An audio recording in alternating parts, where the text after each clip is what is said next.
اعوذ باللہ من الشیطان اللعین الرجیم بسم اللہ الرحمن الرحیم الحمد للہ وکفی وسلام علی عبادہ الذین اصطفی. درود بھیجیے محمد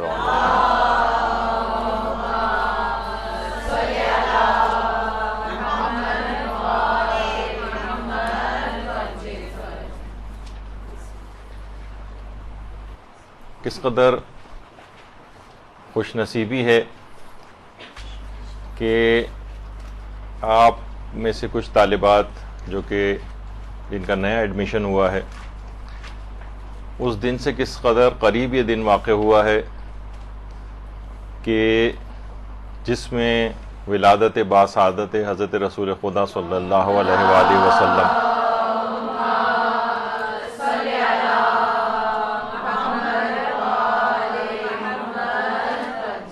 اور حضرت امام جعفر صادق علیہ الصلاۃ والسلام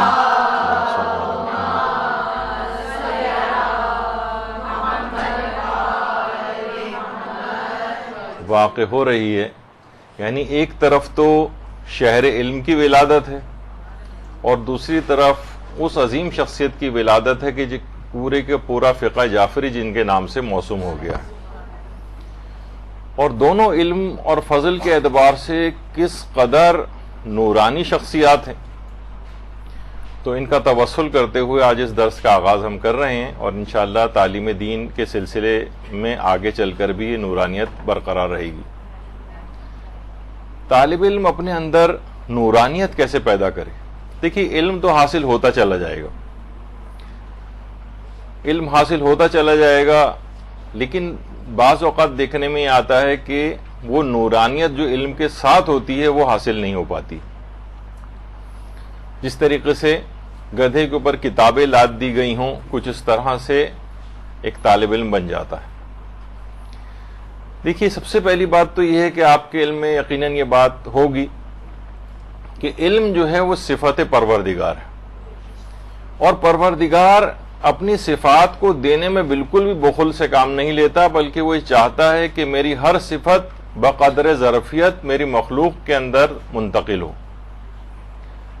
یعنی پروردگار عالم مثلا اگر رحیم ہے تو وہ بھی چاہتا ہے کہ آپ لوگوں پر رحم کریں، وہ اگر کریم ہے تو وہ بھی چاہتا ہے کہ آپ لوگوں پر اپنا کرم کریں، وہ اگر حی ہے ہمیشہ زندہ رہے گا تو وہ یہ چاہتا ہے کہ آپ بھی ہمیشہ زندہ رہیں. ظاہر ہے کہ مرنے کے بعد جو ہے وہ زندگی ختم نہیں ہو جائے گی اور اس کے بعد ہمیشہ ہمیشہ جاری رہے گی. یعنی یہ صفت ہمیشگی میں وہ اپنی مخلوق کو بھی شریک کرتا ہے. وہ قدوس ہے، پاک و پاکیزہ ہے، وہ چاہتا ہے کہ میری مخلوق بھی جو ہے وہ پاک و پاکیزہ رہے. وہ سلام ہے، سلامتی کا پیغام ہے، وہ چاہتا ہے ہم سے کہ یہ صفت آپ کے اندر بھی پیدا ہو جائے اور ہم بھی سلامتی کا پیام بن جائیں. ہر شخص کے لیے سلامتی سلامتی ہماری طرف سے ہو، کسی کو کوئی دکھ اور تکلیف و آزار نہ پہنچائے. وہ عزیز ہے، صاحب عزت ہے، وہ چاہتا ہے کہ ہم بھی کوئی ذلیل کام میں رسوا نہ ہوں.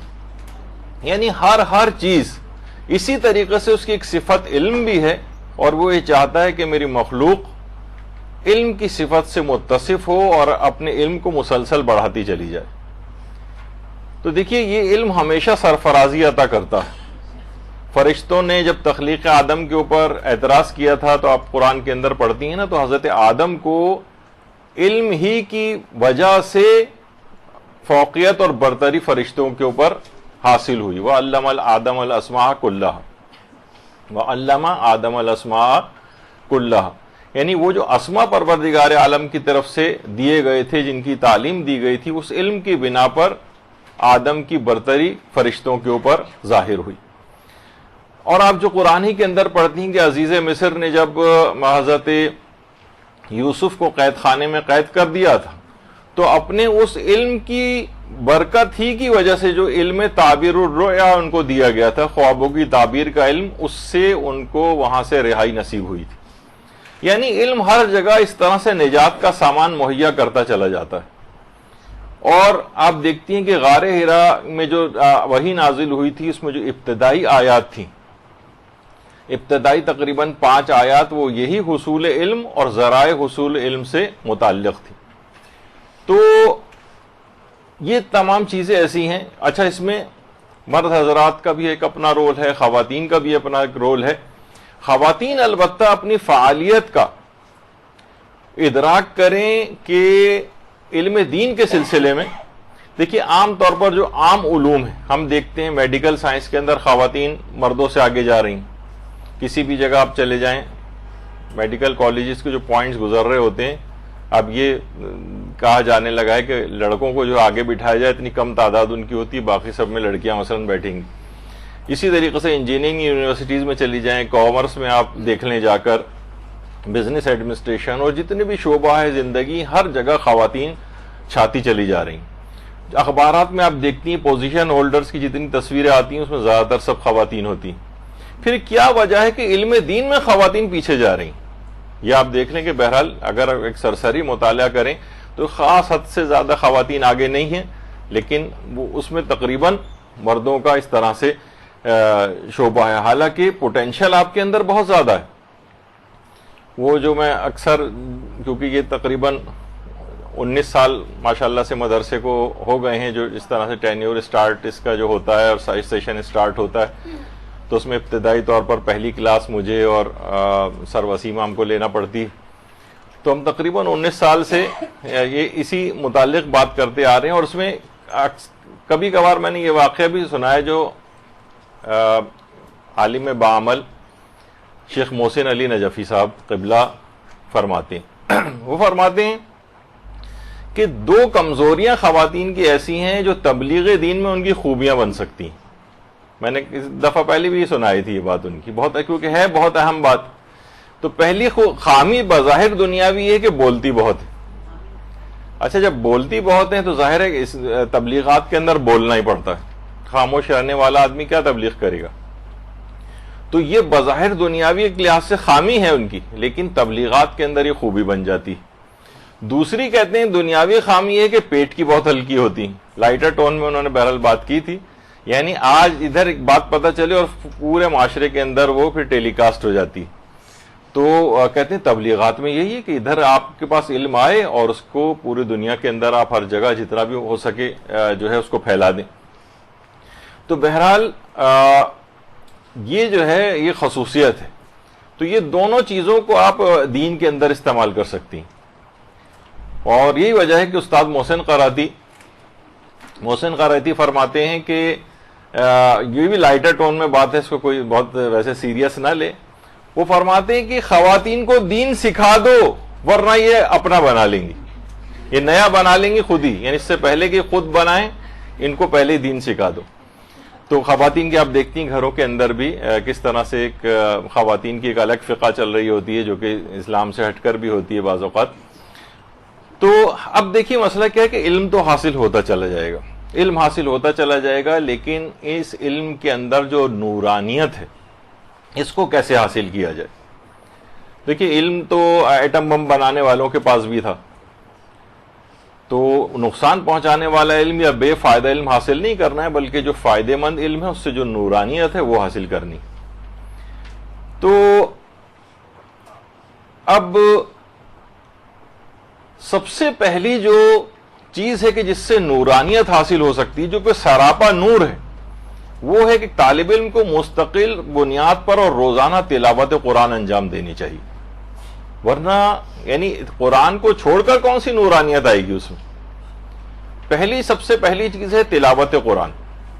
اچھا تلاوت قرآن, کتنی تلاوت قرآن روزانہ کی جائے, کتنی؟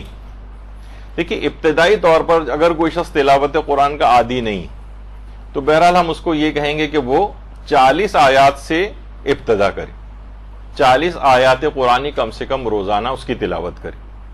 اس سے اس کے اندر ایک نورانیت پیدا ہوگی. تلاوت قرآن کیے بغیر کوئی طالب علم کبھی کسی مقام پر نہیں پہنچ سکتا.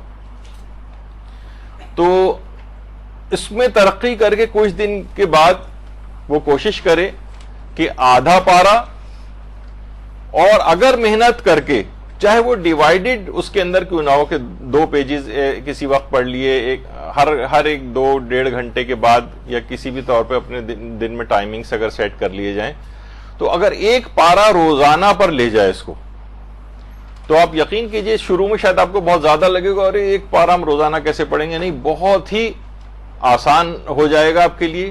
اور کوشش کر کے دیکھیں ایک پارے کی تلاوت کرتے کرتے اگر آپ اس پہ پہنچ گئیں کہ اور ایک سال بھی نہیں گزرنے پائے گا کہ آپ کو اپنے اندر بہت روحانی تبدیلی نظر آئے گی. ایک واقعاً ایک نورانیت آپ کو خود محسوس ہوگی، ایک آپ کو احساس ہوگا کہ ہاں میرے پاس کوئی ایک ایسی چیز حاصل ہو گئی ہے کہ جو کہ اس سے پہلے نہیں تھی. تو دیکھیے چیز یہ ایسی، کلام خدا کے اندر اتنی نورانیت ہے. ایک تو وہ نورانیت ہے جو کہ ویسے ہمیں محسوس ہوتی ہے، اور ایک ہے ظاہری نورانیت بھی ہوتی. کاظم ساروقی، کربلائی کاظم ساروقی، ان کا ہم کئی دفعہ اپنے جو لیکچرز یہاں پر ہوتے ہیں اس میں ان کا بہت تفصیل سے ذکر بھی کیا ہے. ایک 1.5 گھنٹے کی کلاس بھی ان کے حالات کے اوپر ہوئی ہے.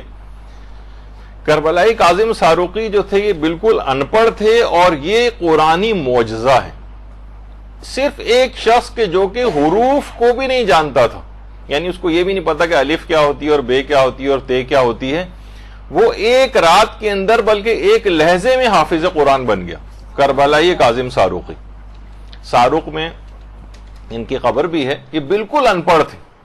اچھا، بڑے بڑے علماء اور مجتہدین نے ان کا امتحان لیا تھا، لیکن جو مجھے بات ہے اصل میں کیوں یہ کیسے بنے، کیا ہوا، ایک پورا زبردست واقعہ ہے بہت دلچسپ کہ ان کو کے اوپر یہ ان کو سعادت کیسے نصیب ہوئی. ایک رات تو کیا، ایک لہجے میں حافظ قرآن ہو گئے تھے، اور کسی طرح سے بھی ان سے قرآن پوچھا جاتا تھا. حتیٰ کہ لوگ حیران تھے کہ بہت سے علماء نے ان کا اس طرح سے بھی امتحان لیا کہ عربی میں کی کوئی بھی عبارتیں لکھی، احادیث لکھی، عام الفاظ عربی کے کلمات لکھے، اسی میں ہی کچھ ٹکڑے قرآنی آیات کے ڈالے اور کہا دیکھ کے بتائیں. تو انہوں نے اگرچہ بالکل پڑھے لکھے نہیں تھے، لیکن وہ انہوں نے اشارہ کر کے بتایا کہ یہ قرآن ہے اور یہ قرآن نہیں ہے، یہ قرآن ہے اور یہ قرآن نہیں ہے. اللہم صلی علی محمد وعلی محمد.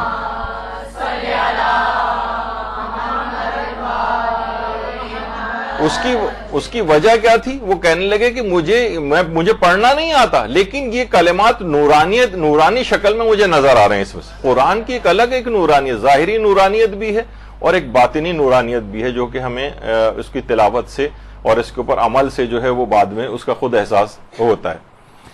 تو کربلائی کاظم ساروقی، بہرحال ساروق میں ان کی قبر مبارک بھی ہے، اور وہیں پر ہی باقاعدہ ان کی قبر کے ساتھ ہی لوگ بیٹھ کے تلاوت قرآن بھی کرتے ہیں. واقعتاً ایک قرآنی معجزہ ہے.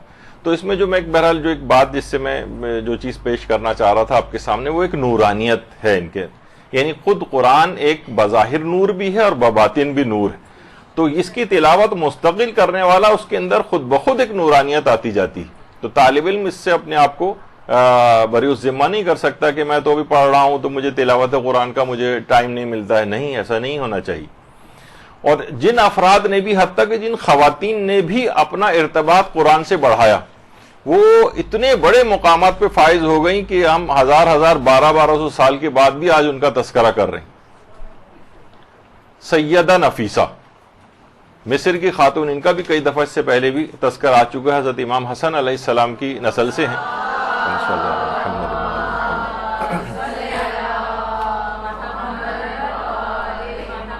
اور مصر میں ان کا مزار ہے، اور ان کی جو شادی تھی حضرت امام جعفر صادق علیہ السلام کے اولاد میں سے، اللہم صلی علی محمد وعلی محمد، اسحاق معتمن کے نام سے تھے وہ، ان سے ان کی شادی ہوئی تھی، جو کہ حضرت امام موسیٰ کاظم علیہ السلام کی امام رضا کے متعلق جو وصیتیں تھیں ان کے گواہوں میں سے بھی تھے اسحاق معتمن. ان سے ان کی شادی ہوئی تھی، اور وہ خود بھی بہت عظیم شخصیت تھے. معتمن نام بھی ان کا اس وجہ سے پڑا تھا کہ وہ امانت داری کے اندر بہت مشہور تھے. اسحاق معتمن نام ہی ان کا اس وجہ سے پڑا تھا. تو بہرحال جو سیدہ نفیسہ تھی یہ حافظہ قرآن تھی، حافظہ قرآن. اور باقاعدہ آغا ذبیح اللہ محلاتی انہوں نے کتاب لکھی ہے ریاحین الشریعہ، یعنی جو شیعوں میں بانوان دانشمند شیعہ، یعنی عقلمند ترین خواتین، ہوشیار ترین خواتین جو گزری ہیں، ان کے موضوع پر ایک جو ہے وہ کتاب لکھی ہے. اس میں ان کا تذکرہ کیا ہے. اس میں انہوں نے لکھا ہے کہ اتنی زیادہ عبادت گزار تھیں سیدہ نفیسہ کہ باقاعدہ اپنے گھر میں انہوں نے ایک قبر بھی کھود رکھی تھی جس کے اندر یہ عبادت بھی انجام دیتی تھیں، اور اپنی اس قبر کے اندر بیٹھ کر اپنے ہاتھوں سے اپنی قبر کھودی تھی، اور روزانہ اس قبر کے اندر بیٹھ کر تلاوت قرآن کرتی تھی، یہاں تک کہ انتقال کے وقت تک اس قبر میں 1900 دفعہ قرآن ختم کیا۔ یہ تو ذبیح اللہ محلاتی نے لکھا ہے، اور بہت سی اور جو جگہوں کے اوپر اس تعداد کے متعلق ہے، یہاں تک کہ کچھ علماء نے 6000 دفعہ ختم قرآن کرنے کے متعلق بھی تحریر فرمایا۔ تو یہ کوئی مذاق بات نہیں ہے کہ قرآن سے اس قدر ارتباط بڑھایا تھا کہ 1900 دفعہ یا 6000 دفعہ ختم قرآن بیٹھ کر کیا، اور اس قدر سعادت حاصل ہوئی تھی کہ کہا جاتا ہے، روایتوں میں بھی بات آئی ہے باقاعدہ، یہ ان کی محراب ہے کہ جہاں پر وہ عبادت بھی کیا کرتی تھیں، اور یہیں پر ان کا انتقال بھی ہوا ہے، اور انتقال کے وقت بھی تلاوت قرآن کر رہی تھیں، اور اس آیت کی تلاوت کر رہی تھیں جو ان کی محراب پہ اب بھی لکھی ہوئی ہے، لہم دار السلام عند ربہم وہو ولیہم بما کانوا یعملون۔ یہ باقاعدہ اس آیت کی تلاوت کرتے ہوئے اس جہان فانی سے رخصت ہوئیں۔ تو بہت قرآن سے اپنے ارتباط کو اس قدر بڑھا لیا تھا، اس قدر تلاوت قرآن، اور صرف یہی نہیں کہ بلکہ اس کی وجہ سے دیگر ان کو حاصل ہوئی نعمتیں اور فضیلتیں۔ 30 حج کیے، 30 حج سیدہ نفیسہ نے، اور انتہا سے زیادہ مالدار بھی تھیں، لیکن اس کے باوجود بھی تاریک دنیا کی طرح سے انہوں نے زندگی گزاری، اور علم اس قدر بڑھ گیا تھا کہ باقاعدہ برادران اہل سنت کے بڑے بڑے علماء، مثلا محمد ابن ادریس شافعی، وہ ان سے احادیث لینے کے لیے ان کے گھر تشریف لاتے تھے۔ حنبلی عالم احمد ابن حنبل سیدہ نفیسہ کی علمی اور اخذ احادیث کی جو نشستیں ہوتی تھیں اس میں شرکت کیا کرتے تھے، اور آج بھی ہر اتوار اور جمعرات کو باقاعدہ لوگ ان کے مزار پر جاتے ہیں، اور یہاں تک کہ شادی بیاہ کی جو تقاریب ہوتی ہیں وہ بھی سیدہ نفیسہ کے مزار پر ہی منعقد کرتے ہیں وہاں کے علاقے کے لوگ، اور بلکہ وہاں پر ایک رسم بھی ہے، رسم کے طور پر ایک علاقائی رسم ہے کہ جو بھی نئی نویلی دلہن ہوتی ہے اس کو وہاں لا کر قبر سیدہ نفیسہ کا ایک طواف کرایا جاتا ہے، پھر وہ اپنے شوہر کے گھر جاتی۔ تو بڑی بابرکت دیکھیے یہ خواتین کے، ان کی جو سب سے بڑی فضیلت ہے سیدہ نفیسہ کی، وہ قرآن سے ارتباط ہے، اور اس قرآن سے ارتباط کے نتیجے میں آپ نے دیکھا کہ کتنا بڑا مقام حاصل کیا کہ آج تک سیدہ نفیسہ کا نام زندہ ہے، اور خاص طور پہ تلاوت قرآن، اپنی قبر کھودی ہوئی جو اپنے ہاتھ سے قبر کھودی تھی اس میں بیٹھ کر 1900 دفعہ یا 6000 دفعہ ختم قرآن کیا۔ تو بہت چیزیں ایسی ہیں اس کے اندر کہ جو برکتیں حاصل ہوتی ہیں۔ اچھا، کچھ قرآنی سورہ بھی ایسے ہیں کہ جو کہ اسپیشلی، ویسے تو پورا قرآن ہی نورانی کرتا ہے، لیکن علم کے اعتبار سے اور کوئی طالب علم کی نورانیت کے اعتبار سے کچھ خصوصی سورہ بھی ہیں۔ یہ بھی اگر آپ اس طور پر اس کو دیکھ لیں، اور یہ ہمارے بڑے بڑے مجتہدین جیسے کہ عرفانیات کے اندر سید عبد الکریم کشمیری کا نام جو ہے وہ بہت مشہور ہے۔ آیت اللہ سید عبد الکریم کشمیری وہ فرماتے تھے کہ حصول علم کے اندر اور اصول علم میں نورانیت پیدا کرنے کے لیے اور درجات میں بہت زیادہ اضافے کے لیے، یعنی اگر کوئی طالب علم چاہے کہ میں نورانی بن جاؤں، نورانیت میرے اندر آ جائے اور میں علم کے بڑے مقامات پر فائز ہوں، تو وہ فرماتے تھے اس کے لیے سورہ یاسین کی تلاوت کرے، لیکن کتنی تلاوت، روزانہ کی بات نہیں، کم سے کم اس نیت سے کہ میرے اندر نورانیت پیدا ہو جائے اور علم میں میں بہت بڑے مقام کو حاصل کروں، خصوصی اس نیت سے 85 مرتبہ سورہ یاسین کی تلاوت کرے۔ بہت جلدی وہ دیکھے گا کہ میرے اندر نورانیت بھی پیدا ہوئی اور علم میں ترقی کرتا جائے گا۔ باقاعدہ سید عبد الکریم کشمیری اس کام کے لیے 85 دفعہ، اب چاہے آپ وہی میں بتایا کہ کتنی بھی دفعہ اس کو کتنے بھی دنوں میں آپ ڈیوائیڈ کر کے پڑھ لیں، آپ سوچیں گے روزانہ میں 5 دفعہ سورہ یاسین پڑھوں گی، لیکن نیت یہ ہو کہ اسی نیت میں جو 85 دفعہ کی میں نے نیت کی ہے اس میں سورہ یاسین کو شمار کروں گی۔ اسی طرح سے سورہ رحمان کو بھی علم میں اضافے کے لیے اور نورانیت کے لیے علماء بہت تاکید کرتی ہیں، اور حافظے کے لیے بھی سورہ رحمان کی بڑی تاکید ہے. خاص طور پر اگر پوری سورہ نہ پڑھ سکے، ویسے تو خود سورہ رحمان بھی اتنی طویل سورہ نہیں ہے، مختصر ہی ہے، لیکن علماء فرماتے ہیں کہ ابتدائی آیتوں سے الرحمن علم القرآن سے لے کر جہاں پہلی دفعہ آئے فبأي آلاء ربكما تكذبان، خاص طور پر اتنا والا پورشن تو خصوصیت کے ساتھ طالب علم پڑھے. یعنی سورہ رحمان کو شروع سے پڑھتا ہوا جائے اور پہلا فبأي آلاء ربكما تكذبان جس جگہ پر آئے وہاں تک علی الخصوص، ورنہ اگر پوری سورہ رحمان پڑھے تو سونے پر سہاگا اور کیا ہی کہنا، لیکن یہ کہ کم سے کم اتنا تو اس کے اندر پڑھے تو علم میں بھی اس کے بہت زیادہ اضافہ ہوگا اور حافظہ بھی بہت قوی ہوگا اور نورانیت بھی اس کے اندر پیدا ہوتی جائے گی. تو سورہ یاسین کے بعد سورہ رحمان کی بڑی خصوصیت ہے. اور علم میں اضافے، حافظے اور نورانیت کے لیے علماء ایک عمل اور بتاتے ہیں، اور وہ ہے سورہ احقاف کا عمل. سورہ احقاف کو زعفران سے لکھے اور بارش کے پانی سے یا زمزم کے پانی سے دھو کر اس کا پانی پی لے. یہ نورانیت پیدا کرنے کے لیے، حافظہ پیدا کرنے کے لیے، علم میں اضافے کے لیے بڑا مجرب عمل سمجھا گیا. سورہ احقاف کو زعفران سے کسی برتن وغیرہ کے اوپر لکھیں یا کسی بھی چیز کے اوپر، اور پھر اس کے بعد اس کو دھو کر زمزم سے دھوئیں یا بارش کے پانی سے دھو کر اس کا پانی پی لیا جائے. عام پین وغیرہ انک کی سیاہی اس کو استعمال نہیں کی جائے، ظاہر ہے اس میں تو ذرا ٹاکسک مٹیریل وغیرہ سا ہوتا ہے، لیکن زعفران کے اندر ایسا نہیں ہے. باقاعدہ زعفران کو بھر کے فاؤنٹین پین میں اس کی انک کے طور پر بھر کے اور اس کو لکھ کر اس کے بعد پھر اس کو دھو کر اس کا پانی پی لیا جائے. تو یہ سورہ احقاف کی بڑی اس سلسلے میں تاکید ہے. بلکہ بچپن سے ہی اگر والدین ہوشیار ہوں اور اتنا علم رکھتے ہوں تو بچپن سے ہی، بلکہ نوزائیدہ بچے کے متعلق یہ بات لکھی گئی.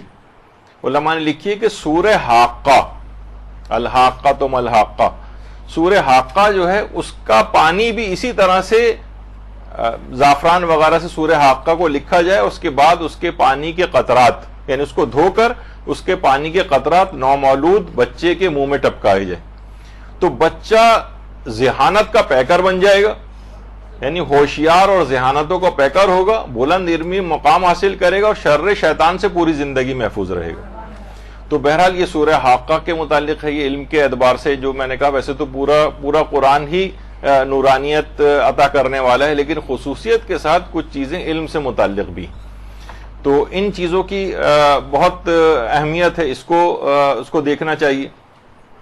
سر ون ٹائم لکھ کے پانی کو بوتل میں رکھ لیں. ہاں بس وہ تفصیل تو اس کی بہت ہوگی، پھر کس میں کون سی بوتل ہونی چاہیے، بوتل کا منہ کھولا ہو کہ بند ہو، اس کی تو فقہی مسائل بہت سارے الگ ہو جائیں گے پھر. تو بہرحال بوتل میں بھی ایک ساتھ بھی کر کے رکھ سکتے ہیں اور گاہے بگاہے استعمال کیا جا سکتا ہے. سورہ جن کو اگر کوئی شخص پڑھے، لکھے اور اس کا پانی پیے، سورہ جن کے متعلق بھی اس کی تلاوت بھی کرے، اس کے بعد اس کو لکھے، پھر اس کا پانی اگر پیے، تو اس کے اندر ایک خصوصیت پیدا ہو جاتی ہے کہ مناظرے میں اور ہر بحث میں وہ غالب رہے گا. بشرطے کہ یعنی یہ نہ ہو کہ وہ خود ہی باطل پر ہو اور وہ غالب رہے، ایسا نہیں. یعنی حق کو بعض اوقات یہ ہوتا ہے حق میں ہونے کے باوجود بھی انسان کمزوری اس میں رہتی ہے اور وہ غالب نہیں ہو پاتا. تو کوئی بھی بحث ہوگی، کوئی بھی مناظرہ ہوگا، یہ خصوصیت کے ساتھ یعنی ایک صلاحیت جو ہے وہ اس سورے کے اندر موجود ہے کہ انسان اس کو لکھے، پڑھے، اس کے بعد لکھے اور لکھ کر اس کا پانی پیے، تو اس کے اندر یہ خصوصیت پیدا ہوتی ہے. اسی طرح سے حافظے میں اضافے کے لیے، علم میں نورانیت کے لیے کثرت سے سورہ قدر کی تلاوت کرنا، کثرت کے ساتھ کوشش کرے کہ 10 دفعہ کم سے کم روزانہ، یا مثلا ایک تسبیح اگر سورہ قدر کی پڑھے تو کیا ہی کہنا. یعنی بہت بڑے بڑے علماء، بعض علماء تو ہر وقت وہ ان کے ہونٹ حرکت میں مصروف رہتے تھے، تو لوگ ان سے پوچھتے تھے کہ آپ اتنی عرفانی مطالب کے اوپر ہیں تو یہ آپ ہر وقت کیا پڑھتے رہتے ہیں؟ تو انہوں نے یہ تو نہیں کہا کہ میں یہ پڑھتا ہوں، بلکہ کہا کتنا ہی اچھا ہو کہ انسان روزانہ 1000 مرتبہ سورہ قدر کی تلاوت کر لیا کرے. تو یہ بہرحال یہ کہ اٹھتے بیٹھتے، چلتے پھرتے، آتے جاتے اگر آپ اس سورہ کی تلاوت کریں اور روزانہ ایک تسبیح کم سے کم پڑھ لیں. انہوں نے تو 1000 دفعہ خیر سورہ قدر کہی, لیکن کم سے کم ایک تسبیح سورہ قدر کی روزانہ, تو علم میں اضافے کے لیے, حافظے میں اضافے کے لیے اور نورانیت میں اضافے کے لیے بڑی مجرب سورہ سمجھی جاتی ہے. لہٰذا یہ قرآن کے ساتھ جو ارتباط ہے, یہ ایک طالب علم کو نورانی بننے کے لیے لازمی اپنے اندر پیدا کرنا پڑے گا. اور پھر جب روزانہ کی بنیاد پر جو تلاوت قرآن ہوگی تو پھر آپ خود دیکھیں گی کہ کتنی تبدیلی آپ کو علم و دانش کے اعتبار سے بھی اپنے اندر محسوس ہوگی, اور ایک نورانیت کا ایک باقاعدہ آپ کو ایک احساس ہوگا اپنے اندر. اچھا, قرآن کے ساتھ ساتھ قرآن کی تلاوت تو کرنا ہی ہے, دوسری نورانیت پیدا کرنے کی چیز ہے کلام معصومین. کلام معصومین علیہم السلام. درود بھیجیے محمد علیہ.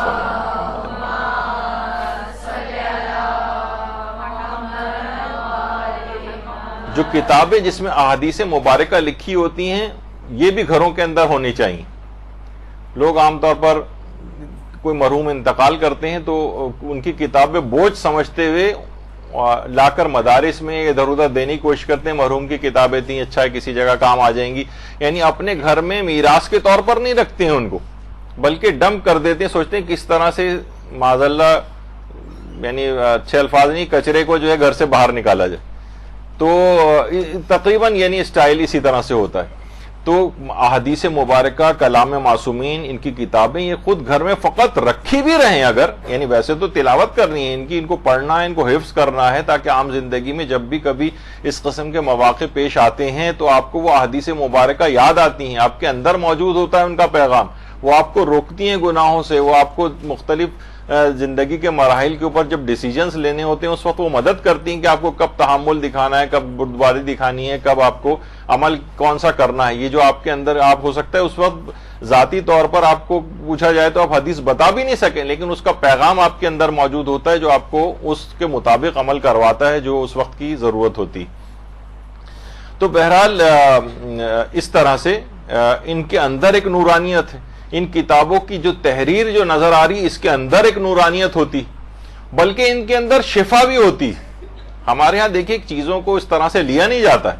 مثلا آیت اللہ شبیری زنجانی موجودہ زندہ مراجع میں سے ایک, شبیری زنجانی خود فرماتے ہیں کہ شیخ عباس قمی جو صاحب مفاتیح الجنان تھے, جو آپ کے گھر میں جن کی کتابیں اتنی موجود ہوں گی اور خاص طور پہ مفاتیح, تو شیخ عباس قمی کے متعلق آیت اللہ شبیری زنجانی فرماتے ہیں کہ جب میں نے اپنی حوزوی تعلیم شروع کی تھی اس وقت شیخ عباس قمی انتقال کر گئے تھے, یعنی میں نے ان کا زمانہ تو نہیں پایا, البتہ ان کے بیٹے تھے حاج علی میرزا, یہ ان کے بیٹے شیخ عباس قمی کے, ان سے ان کی دوستی تھی آیت اللہ شبیری زنجانی کی.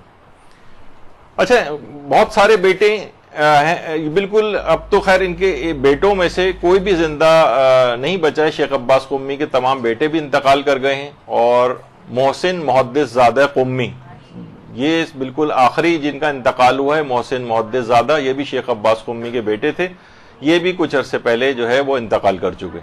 بلکہ ایک دفعہ میں خود قوم گیا تھا تو جو میرے ساتھ میرے دوست تھے, انہوں نے جو قوم میں تعلیم حاصل کر رہے ہیں, انہوں نے خود بتایا کہ دیکھیں وہ محدث زادہ محسن محدث زادہ جا رہے ہیں جو شیخ عباس قمی کے بیٹے. تو بہرحال اپنی آنکھوں سے ان کی بھی میں نے زیارت کی تھی. تو بہرحال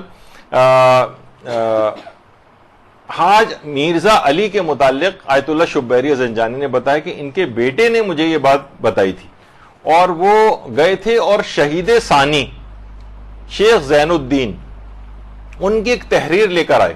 یہ شیخ زین الدین کی ہاتھ کی تحریر, اور وہ حاج علی مرزا جو تھے یہ شہید ثانی کی اس تحریر کو لے کے آیت اللہ شبیری زنجانی کو دکھانے کے لیے لے. کہنے میں ایک دفعہ ایک کتاب کے سلسلے میں ان کے پاس گیا تھا, حاج مرزا علی مرزا کے پاس جو شیخ عباس قمی کے بیٹے تھے, تو یہ ایک تحریر لے کر آئے وہ, اور انہوں نے ایک واقعہ بھی بتایا. اچھا, میں بتا دوں پہلے کہ شہید ثانی کی جن کا بھی تذکرہ ہو رہا ہے, جن کی کتاب شرح لمع بہت مشہور ہے. کتاب لمع جو تھی وہ تو شہید اول نے لکھی تھی, محمد ابن جمال الدین مکی, لیکن شیخ زین الدین جو شہید ثانی تھے, یعنی شہید اول کو بھی شہید کیا گیا تھا اس کتاب لکھنے کی وجہ سے, اور شہید ثانی شرح لمع انہوں نے تحریر کی, وہ بھی شہید کر دیے گئے تھے بعد میں. تو شبیری زنجانی یہ بات فرماتے ہیں کہ حاج علی مرزا نے مجھے یہ بات بتائی کہ میرے والد شیخ عباس قمی، ان کے ہاتھ پر انگلی پر ایک پھوڑا نکل آیا تھا، ایک دانہ، لیکن اس قدر تکلیف تھی، اس قدر شیخ عباس قمی کی تکلیف تھی کہ 3 دن تک میرے والد نے قلم ہاتھ میں نہیں پکڑ سکے تھے، اور یہ بات ایک قیامت سے کم نہیں تھی میرے والد کے لیے، کیونکہ وہ دائم الکتابت یعنی ہر وقت لکھتے رہتے تھے، دائمی طور پر لکھتے رہتے تھے۔ 3 دن تک جو آدمی اس قدر تحریر کرنے کا عادی ہو اور وہ قلم تک نہ پکڑ سکے تکلیف کی وجہ سے، کہتے تھے کہ اتنی زیادہ تکلیف تھی شیخ عباس قمی کو کہ ابا کا اگر کونا بھی ہاتھ پہ چھو جاتا تھا تو درد سے چیخ نکل جاتی تھی ان کی، اور وضو کرنے میں بھی حد سے زیادہ تکلیف ان کے ہاتھ کو جو ہے وہ پہنچ رہی تھی۔ تو میرے والد نے، شیخ عباس قمی نے کہا کہ جاؤ شہید ثانی کی وہ تحریر لے کر آؤ۔ شہید ثانی کی تحریر کو لایا گیا اور کہا کہ میں تبرک اور شفا کی نیت سے اس تحریر کے اوپر ہاتھ پھیرتا ہوں۔ انہوں نے اسی وقت کہہ رہے میرے والد نے شہید ثانی کی اس تحریر، جو یہ والی تحریر یعنی یہ جس کا عکس آپ کے سامنے، اس کے اوپر انہوں نے ہاتھ پھیرا اور کہہ رہے ہیں اسی وقت درد بالکل غائب ہو گیا اور مکمل شفا یابی نصیب ہو گئی۔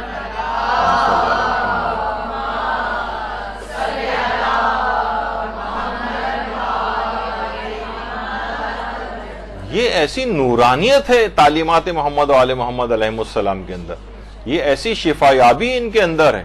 تو سوچیں ظاہری اعتبار سے جب جسمانی امراض کی شفا ہے تو ہماری روحانی امراض کی کس قدر شفا ان چیزوں کے اندر نہیں ہوگی، تو سوچا جا سکتی ہے یہ بات۔ تو باقاعدہ اس بات کو جورا از دریا کے نام سے جو کتاب، جورا کہتے ہیں گھونٹ کو، یعنی دریا میں سے فقط ایک گھونٹ، تو وہ آیت اللہ شبیری زنجانی کی پورا یہ تفصیل جو ہے اس کتاب کے اندر جو لکھی گئی ہے، اس کے اندر یہ بات موجود ہے، پورا واقعہ۔ اور شیخ عباس قمی کے اندر ایک بات اور بھی تھی، یہ تو شہید ثانی والی بات، ان کی زوجہ یہ فرماتی تھیں کہ شیخ عباس قمی کبھی بیمار ہوتے تھے اور دوا گھر میں موجود نہیں ہوتی تھی، یا دوا اگر موجود بھی ہوتی تھی تو بھی اگر مثلا اس کو ہلانے کی ضرورت پیش آتی تھی تو وہ مثلا دوائی ان کو دی گئی اور اب دوا کو ہلانے کے لیے چمچی کی ضرورت ہوتی ہے، تو اپنی زوجہ سے کہتے تھے اس چمچی کو لانے کی ضرورت نہیں ہے، اسپون کو لانے کی ضرورت نہیں ہے، یہ جو میرے ہاتھ کی انگلیاں ہیں اس سے میں نے ہزاروں احادیث معصومین لکھی، اور وہ اس کے اندر گلاس میں ڈال کر ہلاتے تھے اور شفا کی نیت سے اس کو پی جایا کرتے تھے اور اسی سے شفا مل جاتی تھی۔ تو یہ احادیث مبارکہ، یہ قرآنی آیات، یہ ایک ایسی نورانیت رکھتی ہیں، ایسی شفا یابی رکھتی ہیں کہ ظاہری اور باطنی تمام امراض کی شفا اس کے اندر موجود ہوتی ہے۔ تو انسان چاہے تو اپنے آپ کو ان کے ذریعے نورانی کر سکتا ہے، تلاوت قرآن کے ذریعے نورانی کیجیے، احادیث معصومین کو یاد کر کر کے اپنے آپ کو نورانی بنائیے۔ کوئی ایسا موقع پیش آ جائے تو آپ کی زبان پر اس موقع سے متعلق احادیث مبارکہ آپ کو یاد ہو، آپ کی رہنمائی کرنے کے لحاظ سے بھی ہو اور دوسروں کے لحاظ سے ان تعلیمات کو پیش کرنے کی صلاحیت بھی ہونی چاہیے۔ یعنی ایسا نہ ہو کہ بس آپ نے یاد کر کے رکھا ہوا ہے، کبھی زبان پہ آتی نہیں، کیونکہ خواتین اور عام طور پر عام زندگی میں دیکھتے ہیں لوگ اوائڈ کرتے ہیں احادیث کو ذکر کرنا، امام زمانہ علیہ السلام کا ذکر کرنا عمومی زندگی میں لوگوں کے نظر نہیں آتا۔ صلی اللہ علیہ محمد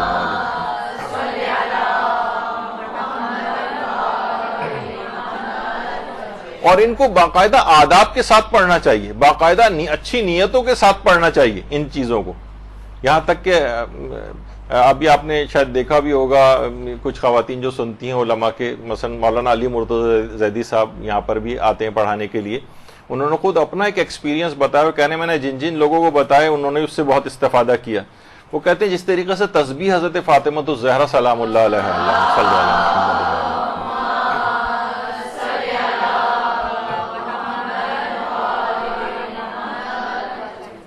پہلی تو چیز یہ ہے کہ تسبیح کو ہمیشہ اچھے طریقے سے ہی پڑھنا چاہیے، اس کو صحیح الفاظ کے ساتھ پڑھنا چاہیے، جتنی تیزی کے ساتھ ہم پڑھتے ہیں اس میں صحیح الفاظ اور مخرج بھی صحیح طور پر ادا نہیں ہوتے ہیں، اللہ اکبر اللہ اکبر اللہ اکبر یہ اس طرح سے پڑھ رہے ہیں، سبحان اللہ سبحان اللہ سبحان اللہ پڑھ رہے ہیں، یعنی بالکل اس میں جو صحیح تلفظ ہے تو شاید اس وجہ سے بھی اس کے اتنے اثرات نہیں ہوتے ہوں، کیونکہ آپ نے ان کلمات کو اس طرح سے کہا ہی نہیں جس طرح جو حق ہے ان کو کہنے کا صحیح طور پر ادا ہونا چاہیے۔ لیکن وہ فرماتے ہیں کہ دیکھیے اگر آپ نیت کریں کہ ویسے تو دیکھیے تسبیح زبان سے جاری ہوتی، تو کوشش یہ نیت یہ کریں کہ یہ تسبیح جو میں تسبیح حضرت زہرا پڑھ رہی ہوں یہ میں اپنے قلب سے جاری کر رہی ہوں. انہوں نے کہا کہ جب یہ والی نیت ہو جاتی ہے تو قلب سے، دیکھیے دل کا کام کیا ہے؟ پورے جسم کو خون سپلائی کرنا، ایک ایک سیل کے اندر یہ خون جاتا ہے. تو گویا یہ تسبیح آپ کے دل سے نکلے گی اور اس کے بعد ایک ایک جسم کے سیل تک پہنچے گی. پورے جسم میں ہمارے 75 ٹریلین سیلز ہیں، 75 خرب سیلز ہمارے جسم کے اندر ہیں. ایک ایک سیل کے اندر آپ نیت یہ ہوگا کہ یہ جو میں تسبیح پڑھ رہی ہوں یہ میں اپنے قلب سے جاری کر رہی ہوں. اس کے اثرات جہاں جہاں تک اس قلب کے ذریعے پہنچیں اور وہ اس جگہ پر پہنچے تو ہر جگہ نورانی ہوتی چلی جائے گی. یعنی باقاعدہ انہوں نے کہا ہے کہ ایک سال تک اگر کوئی اس عمل کو کرے یا طویل تھوڑے دن کچھ عرصے تک کرے تو باقاعدہ اپنے اندر ایک سال کے بعد ایک تبدیلی نمایاں طور پر محسوس کرے. تو بعض اوقات کچھ یہ چیزیں ہیں علماء کی ہیں تو ان کو پورے اس شوق ذوق اور اچھی نیتوں کے ساتھ ان کو جو ہے وہ انجام دینا چاہیے. تو مکمل نور، ہماری گفتگو بھی یہی ہے کہ نورانیت آ جائے تو یہ نور پورے دل سے نکل کر تمام اعضاء و جوارح کے اندر پھیل جائے گا، 75 خرب سیلز کے اندر پہنچ جائے گا. تو یہ باقاعدہ اس نیت کے ساتھ اس کو جو ہے وہ پڑھا جائے. اور علماء کی تو دیکھیں ہم تو عام طور پہ کیا کرتے ہیں ایک دوسرے کو گفٹس وغیرہ بھی دیتے ہیں. ایک سالگرہ ہو رہی ہے تو اپنا صرف فقط مادی چیزوں کے اوپر تحفہ دینے کے لیے ہوتا ہے. کتنے بڑے بڑے ہمارے علماء ہیں، لوگ ان سے آ کر بعض اوقات کہتے تھے آٹوگراف دے دیں، یا مثلا ان سے کہتے کوئی تحفہ اگر کوئی مانگتا تھا. مثلا آیت اللہ شیخ علی فلسفی، یہ اتنے بڑے عالم گزرے ہیں کہ آیت اللہ خوئی کے متعلق کہا جاتا ہے کہ صرف اپنی پوری زندگی میں 2 یا 3 افراد کو انہوں نے اجازہ اجتہاد دیا. آیت اللہ سیستانی ایک ہے اس کے اندر، اور دوسرے ایک آیت اللہ تقی طباطبائی قمی تھی، اور اس کے علاوہ تیسرے شیخ علی فلسفی. یعنی ان کو آیت اللہ خوئی نے اجازہ اجتہاد دیا تھا. بہت بڑی بات شمار ہوتی ہے کہ آیت اللہ خوئی جیسا فقیہ جو ہے وہ کسی کو اجازہ اجتہاد دے. ان سے کوئی مانگتا تھا کوئی تحفہ تو کہتے تھے لاؤ کاغذ، اور اس کے اوپر احادیث مبارکہ تحریر کر کے دیتے تھے بطور تحفہ. تو ہمارے ہاں تو عام طور پر یہ چیز نہیں، کیونکہ یہ نورانیت پیدا کرنے والی چیزیں. تو کوشش کریں کہ دوسری چیز یہ ہوگی کہ یعنی تلاوت قرآن روزانہ اگر ایک پارے تک اس کو آپ لے جائیں کوشش کر کے، ورنہ جس قدر بھی ہو سکے تلاوت قرآن کریں روزانہ کی بنیاد پر، ناغہ نہ ہو اس کے اندر. اور اسی طریقے سے جو بھی آپ احادیث کی کتابیں پڑھیں اس میں باقاعدہ احادیث کو 4 5 5 10 10 احادیث کو روزانہ حفظ کرنے کی کوشش کریں، تاکہ آپ کے اندر اندرونی طور پر جب وہ حفظ ہو جاتی ہیں. دیکھیے تلاوت قرآن میں جو حافظ اگر کوئی باقاعدہ صحیح طور پر ہو اور تو اس کے اندر بھی ایک نورانیت پیدا ہو جاتی. یعنی صرف قرآن کا حفظ کرنا، آیت اللہ بہجت جو تھے وہ کہتے تھے کہ روزانہ کم سے کم ایک آیت تو ایک مومن کو روزانہ کی بنیاد پر جو ہے نا حفظ کرنی چاہیے. آیت اللہ خوئی جیسا مرجع اجتہاد کی کتنی زیادہ مصروفیات ہوتی ہیں، لیکن اس کے باوجود بھی آخری عمر میں انہوں نے انتقال سے کچھ عرصے پہلے تک قرآن بھی حفظ کر لیا تھا. تو اس میں ایج وغیرہ کا بھی کوئی دخل نہیں، کسی بھی عمر میں انسان چاہیے کہ وہ قرآنی آیات اور احادیث کو اس طرح سے حفظ کرے. تیسری نورانیت پیدا کرنے والی چیز جو ایک طالب علم کے اندر ہے وہ یہ کہ اگر کوشش کرے کہ وہ دائم الوضو ہو جائے. دائم الوضو کے معنی ہے کہ زیادہ تر اوقات میں دن میں باوضو رہے، زیادہ تر اوقات میں. اچھا بعض اوقات یہ ہوتا ہے کہ بہت ہی اپنے آپ کو وسواسی طور پر بھی ایک طور پہ نہ ہو کہ نہ کوئی موقع ہو، کچھ ہو، ٹرین نکلی جا رہی ہو، فلائٹ چھوٹی جا رہی ہو اور وہ باتھ روم میں مثلا وضو کرنے گئے ہوں، ایسا بھی نہ ہو. یعنی جو روزانہ کے اوقات کار ہیں اس میں زیادہ تر اوقات میں باوضو رہے. تو یہ خود وضو کے متعلق کہا جاتا ہے بلکہ تجدید وضو کرتا رہے. بعض اوقات یہ بھی ہوتا ہے الوضو علی الوضو نور علی نور، باقاعدہ حدیث کے اندر یہ بات آئی ہے ایک نور کے اوپر دوسرا نور شمار ہوتا ہے. وہ یعنی ابھی وضو ٹوٹا بھی نہیں ہے اور دوبارہ آپ نے ایک وضو اور اگر جا کے کر لیا، مثلا وضو پہلے سے چلا آ رہا تھا، ہم نے کیا ہوا تھا مثلا آدھے گھنٹے پہلے وضو اور نماز کا وقت آ گیا تو آپ ایک اور وضو تجدیدی ایک دفعہ اور وضو کر لیں، نور علی نور ہو جائے گا. تو نورانیت ہے وضو کے اندر ایک. تو زیادہ تر اوقات میں امام خمینی کہتا ہے کہ دائم الوضو رہتے تھے، ہمیشہ دائمی طہارت کے ساتھ رہتے تھے. اور صرف یہی نہیں، دیگر علماء بھی، آیت اللہ مرشی نجفی کا بھی یہی تھا، بلکہ لوگ تو یعنی باقاعدہ ان کے وضو کو کرتے وہ ان کو دیکھتے تھے، ان کے وضو کا پانی وغیرہ تبرک کے طور پر لیا کرتے تھے. یعنی خود بہت اہمیت ہے اس وضو کی، اس عبادت کی، جس کو لوگ اتنے زیادہ اہمیت نہیں دیتے. تو زیادہ تر اوقات میں باوضو رہنا یہ نورانیت پیدا کرتا ہے. آیت اللہ شہید مرتضی مطہری یہ خود فرماتے تھے کہ ہم دیکھتے تھے کہ ہم اپنے والد کو کہ شاذ و نادر کوئی موقع ایسا ہوتا ہوگا جب وہ بغیر وضو کے رہتے ہوں. اپنے والد کے متعلق شہید مطہری بتاتے ہیں کہ میرے والد بہت ہی شاذ و نادر کبھی بغیر وضو سے ہوتے تھے، یعنی ہر وقت باوضو رہتے تھے. تو ظاہر اولاد نے بھی یہ چیز سیکھی، اور یہی وجہ ہے کہ شہید مطہری کی جو بیوہ ہیں، شہید مطہری تو شہید ہو گئے تھے، جو درمیان میں شہید مطہری کی زوجہ، وہ فرماتی ہیں خود ہم شہید کے متعلق میں دیکھتی تھی کبھی بغیر وضو سے نہیں رہتے تھے. کبھی وضو اگر ٹوٹ جاتا تھا تو دوبارہ فوراً جا کر وضو کر لیتے. تو یہ چیز اپنے والد سے انہوں نے سیکھی ہوئی تھی. تو اس طرح سے ایک نورانیت پیدا ہوتی. کسی طور پر بھی کوشش کر کے اگر آپ دن کے زیادہ تر اوقات کے اندر باوضو رہیں، تو امام خمینی سفر میں کہیں ہوتے تھے، کسی بھی جگہ ایسے نامساعد حالات اور اس طرح سے بھی، یعنی کبھی ہر وقت کوشش کر کے وہ اپنے وضو کی تجدید کرتے رہتے تھے. تو یہ ایک مسلسل ایک نورانیت پیدا کرنے والا ایک عمل ہے. دن کے زیادہ تر اوقات میں کوشش کر کے باوضو رہیں تو یہ آپ کے اندر خود ایک نورانیت پیدا ہوتی چلی جائے گی. تھوڑا سا اپنے آپ کو امپروو کرنے کی، ظاہر ایک طالب علم تھوڑی سی محنت نہیں کرے گا، وضو کرنے میں کتنا وقت لگتا ہے، بلکہ گھر میں ایک اسپرے باٹل ہونی چاہیے، باتھ روم جانے کی بھی ضرورت نہیں. اسپرے کیا، چہرے پر پانی ڈالا، چہرہ تک پانی پہنچا دیا، دائیں اور بائیں ہاتھ کے اوپر اسپرے کیا، اسپرے باٹل آتی ہیں، بیڈ پہ بیٹھے بیٹھے آپ بڑے آرام سے وضو کر لیا. اس کے لیے جانے کی بھی کہیں ضرورت نہیں ہے، اور وضو کے نورانی فائدے آپ نے حاصل کر لی. تو بعض اوقات یہ ہوتا ہے نا، ہم اس وہ غلط طرح کے جو اہتمامات ہمارے ہو گئے نا، کہ پورا ایک پروٹوکول ایک چیز ہے، اور تولیے سے خشک کرنا، اور یہ تو اس سے بھی آدمی گھبراتا ہے کہ تمہیں بہت ٹائم لگے گا. تو یہ جو افراد حج اور عمرے اور زیارات پہ جاتے ہیں، وہ دیکھتے ہیں اسپرے باٹل سے وہ کتنی وہیں بیٹھے بیٹھے، یا بس میں بیٹھے ہوئے ہیں، اب ظاہر ہے وضو کرنے کہاں جائیں گے، وہیں بیٹھے بیٹھے وضو کر لیا انہوں نے، اور مستحب نمازیں پڑھتے ہوئے جا رہے ہیں اپنی سیٹ پہ بیٹھے ہوئے. تو یہ بہت ساری چیزیں ایسی ہیں کہ جو کہ انسان کو سیکھنی چاہیے. اچھا، اب اس کے بعد یہ تو ہو گئی ایک چیز. اس کے بعد پھر ایک چیز اور بھی ہے، علماء کہتے ہیں کہ قبلہ رخ ہو کر اگر مطالعہ کریں گے تو اس کے اندر نورانیت آتی، وہ چیز بھی یاد ہوتی.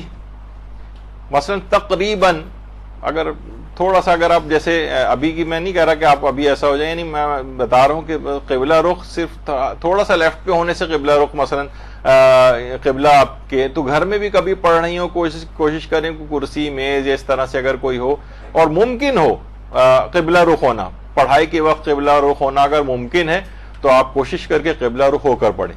خود قبلہ رخ ہونے میں اور خانہ کعبہ کی طرف سمت کرنے میں، آپ دیکھتی ہیں ریڈیو کی خاص سمت کے اندر جب اس کی وہ سوئی جاتی ہے تو وہ فوراً سگنلز کو کیچ کرتی، اور ورنہ آپ ویسے گھمائیں ادھر ادھر تو نہیں ہے. پہلے بوسٹرز اور وہ سب لگے ہوتے تھے، اینٹینا ہوتے تھے، خاص سمت کے اندر جب اس کو گھماتے ہیں ڈش اینٹینا کو تو پھر وہ سگنلز کو ریسیو کرتا ہے. تو بعض اوقات قبلہ رخ ہو کر اگر مطالعہ کرتے ہیں تو اس میں سمجھیں ایک لحاظ سے آپ کو سگنل زیادہ پروردگار کی طرف، یعنی کہ فہم میں اضافہ ہوگا، حافظے میں اضافہ ہوگا، نورانیت میں اضافہ ہوگا. کوشش کریں کہ قبلہ رخ ہو کر جتنا بھی ممکن ہو سکے اس کو پڑھیں. بلکہ بہت سے علماء تو اس کے بھی قائل ہیں، اگرچہ کوئی الگ سے کسی روایت میں تو نہیں آئی یہ چیز، لیکن وہ کہتے ہیں کہ ہم نے یہ دیکھا کہ نارمل بھی اگر، یعنی اگر کوئی مطالعہ نہیں کر رہے، کوئی ذکر نہیں کر رہے نمازوں میں کے اوقات میں، تو خیر وہ تو قبلہ رخ ہو کر ہی پڑھی جائیں گی، لیکن ویسے بھی اگر صرف بیٹھے ہوئے ہی ہیں اور قبلہ رخ ہو جائیں تو وہ بھی برکت کا باعث ہوتا ہے. یعنی صرف فقط ایسی بیٹھے ہوئے ہیں، بات چیت ہو رہی ہے، وہ بھی قبلہ رخ. تو بہرحال اس میں کسی وسوسے اور اس کی طرف نہ جائیں، کم سے کم مطالعے کے وقت قبلہ رخ ہو جائیں اگر ممکن ہو. اچھا، اب اگلی چیز جو کہ نورانیت پیدا کرتی ہے ورنہ بے برکتی آتی ہے، ورنہ نحوست آتی ہے، وہ ہے استاد کا احترام. یعنی جس قدر انسان اپنے استاد سے متواضع رہتا ہے اسی قدر اس کا علم بڑھتا ہے. اور علماء فرماتے ہیں اللہ کی عادات میں سے ایک ہے، اللہ کی عادت، یعنی یہ جملہ تو اتنا نہیں اردو میں شاید مناسب لگتا لیکن اللہ کی عادت یہ ہے کہ اگر استاد راضی نہ ہو تو علم اس شخص کے پاس آ نہیں سکتا، یا کم سے کم وہ نورانیت علم منتقل نہیں ہوتی۔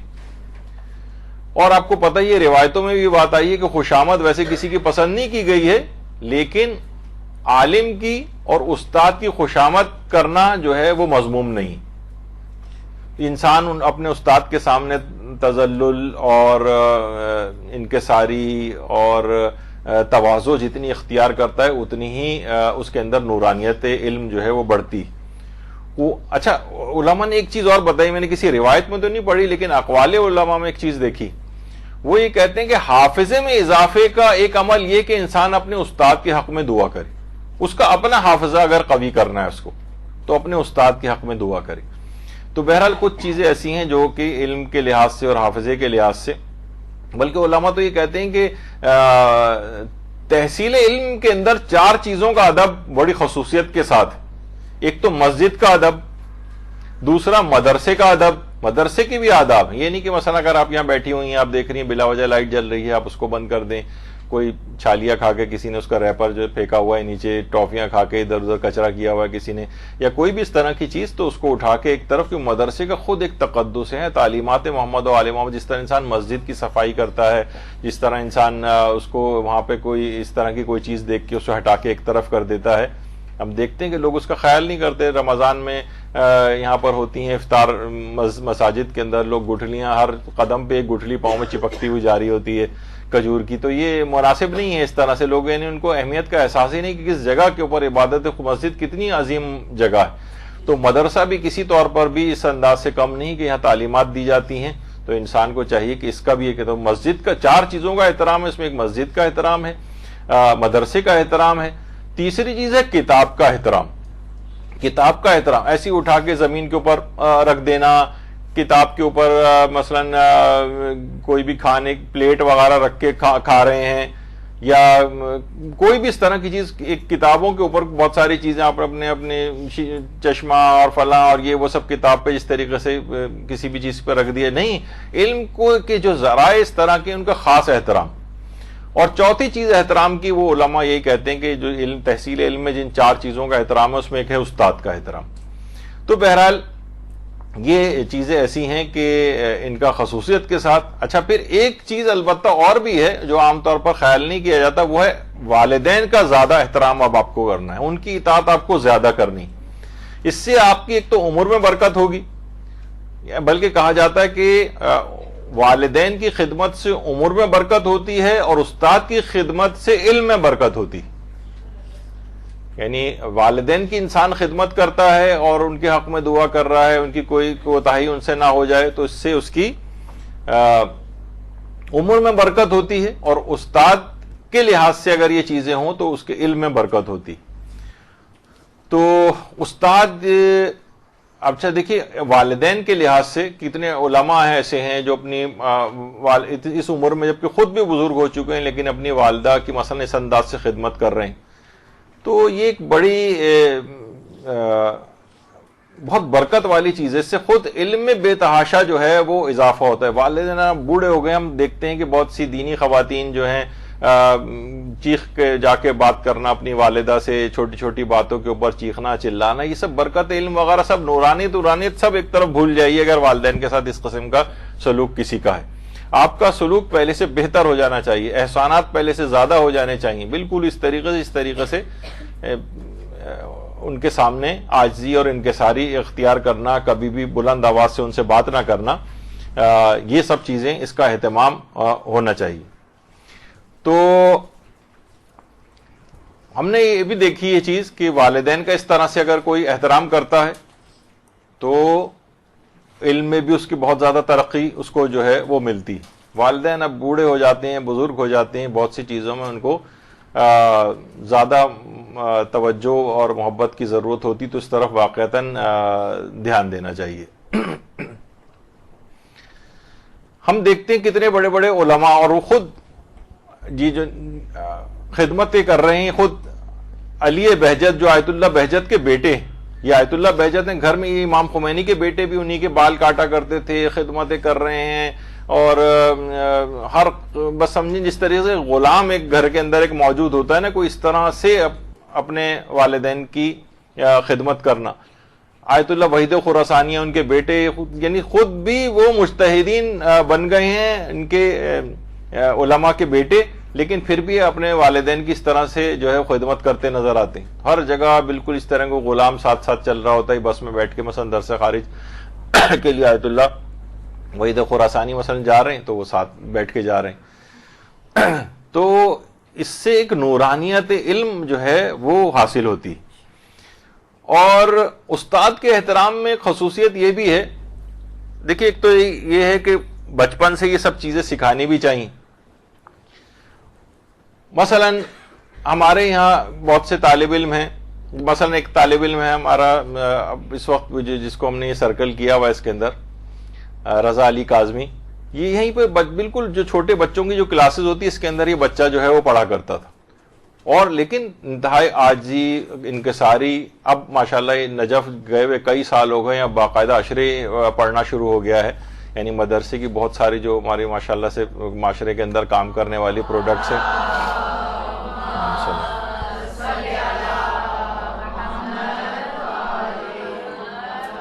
تو یہ اس سے بھی چھوٹا عمر میں یہاں پر آیا تھا، لیکن اس کے بعد یہاں پڑھتا رہا، لیکن عاجزی، تواضع، انکساری. اب بھی جب بھی کبھی بھی رضا علی کاظمی وہاں سے تشریف لاتے ہیں نجف سے، یہاں پر ضرور ملنے آتے ہیں، سب سے ملتے ہیں. یعنی ایک آدمی کے اندر کوئی اس لحاظ سے بات نہیں آ پائی کہ کوئی جس طرح ایک ہوتا ہے کہ بھائی اب تو ہم بہت پڑھ لکھ گئے ہیں تو اب وہاں کہاں اس پرانے چھوٹے مدرسے کے اندر جائیں گے، نہیں. تو اب علمی طور پر اور کوشش کرنی چاہیے کہ جتنی بچپن سے کم عمری سے اس علم کی ابتدا ہو جائے. ہم دیکھتے ہیں آیت اللہ سیستانی 14 سال کی عمر میں معمم ہو گئے تھے. اب ان کے اس لحاظ سے کتنے بچے ایسے ہیں جو 10-10 سال کی عمر میں بھی صاحب امامہ جو ہے وہ ہو رہے ہیں. تو علم کے لیے ہم یہ لوگ اسی چکر میں زیادہ تر لگے رہتے ہیں کہ ابھی او لیول کر لے، ابھی اے لیول کر لے، ابھی انجینئرنگ کر لے، ابھی بس میڈیکل اس کا ختم ہو جائے تو پھر بہتر ہے کہ اس کے بعد یہ پڑھنے جائے. جب تک وہ تمام افراد جن کے ساتھ وہ بچہ پڑھ رہا ہوتا ہے یا جا آ رہا ہوتا ہے، اٹھ بیٹھ رہا ہوتا ہے، وہ اپنا کام کر چکے ہوتے ہیں، اس کی توجہ سے ہٹ چکی ہوتی ہے، اور شاذ و نادر ہی کوئی پھر اس حصار سے نکل پاتا ہے.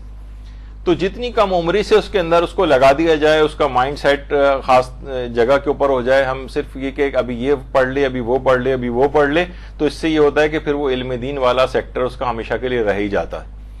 تو بہرحال چھوٹی عمروں سے اس کی جو ہے وہ ابتدا ہونی چاہیے.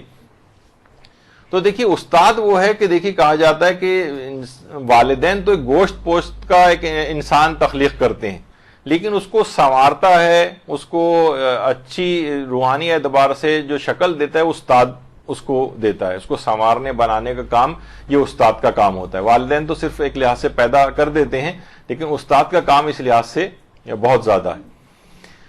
تو بہرحال دیکھیے علم جو یہ ہے شعبہ، اس کو کس کے متعلق کہا جاتا ہے؟ یہ وقت بہت مانگتا ہے.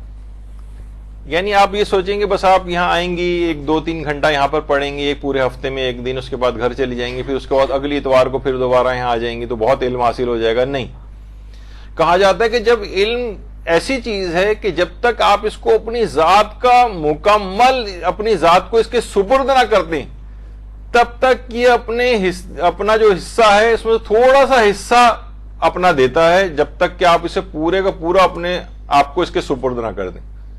پورے کا پورا علم پھر بھی نہیں ملتا ہے، یعنی پوری ذات کو اس کے سپرد کرنے کے بعد علم اپنا کچھ حصہ دیتا ہے. تو یہ ایک بڑی خصوصیت ہے. تو اس میں آپ کو وقت اپنے وقت کو بہت بچانا ہے، خواتین کے بھی ادوار سے، اور اب تو مرد حضرات بھی اس میں کم نہیں، اپنے وقت کو بہت ضائع کرتے ہیں، کل کرتے ہیں وقت کو مار دینا. ٹائم مینجمنٹ یہ آپ کو علی الخصوص سیکھنی ہے. کتنے دیکھیے ایسے حالات آتے ہیں، کئی دفعہ میں ان کا واقعہ، لیکن ہے بھی ایسا کہ علماء بھی بار بار ہی ان کا واقعہ بیان کرتے ہیں.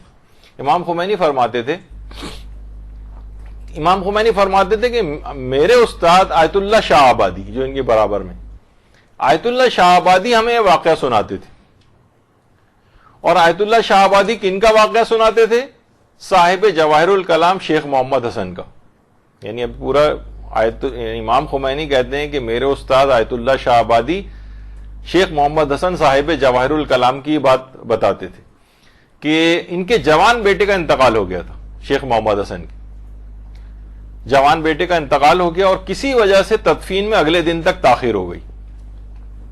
اچھا اب دیکھیے، ایک حکم بھی ہے کہ میت کو اکیلا چھوڑنا مکروہ ہے۔